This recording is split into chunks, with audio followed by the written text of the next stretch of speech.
غريمي نادي الزمالك بيضيع مني. غريمي نادي الزمالك وقف قيد المره السادسه على التوالي او التوازي، حرام والله.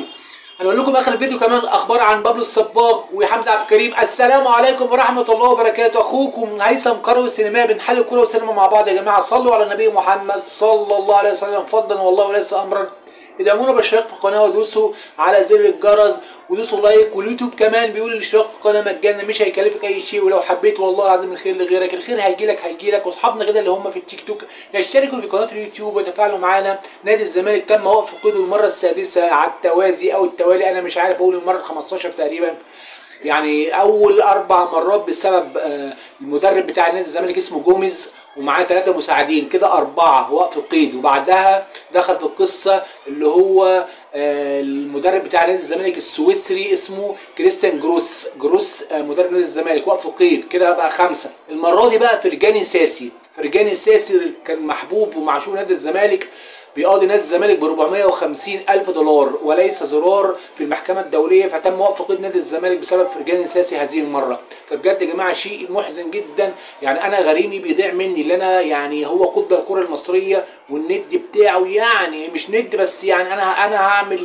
هغلب مين وقابل مين غير نادي الزمالك حبيبي. فبجد يا جماعة لازم أي حد يتدخل من المسؤولين في الدولة، بعيد كمان عن وزير الرياضه، الناس المسؤوله كمان لازم تساعد نادي الزمالك ويشوفوا ايه مشاكلهم، ولازم يكون في سبورت ونولت ليهم.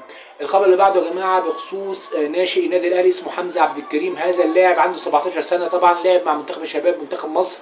الراجل يعني نادي برشلونه حاطط عينه عليه، عايز يلعب ضمن فريق الرديف بتاع نادي برشلونه اللي هو عنده 17 سنه، فده شيء يشرف قوي في النادي الاهلي صراحه. والاداره كابتن محمود الخطيب عنده فلكسبيليتي جامد، ان هو يعني مش هيغالي في اي طلبات خالص بخصوص حمزه عبد الكريم. لعل والعسى ربنا يوفقه في الكامبينو او البارسا وطبعا فريق الرديف، وان هو يعمل هيستوري طويل زي محمد صلاح وربنا يوفقه.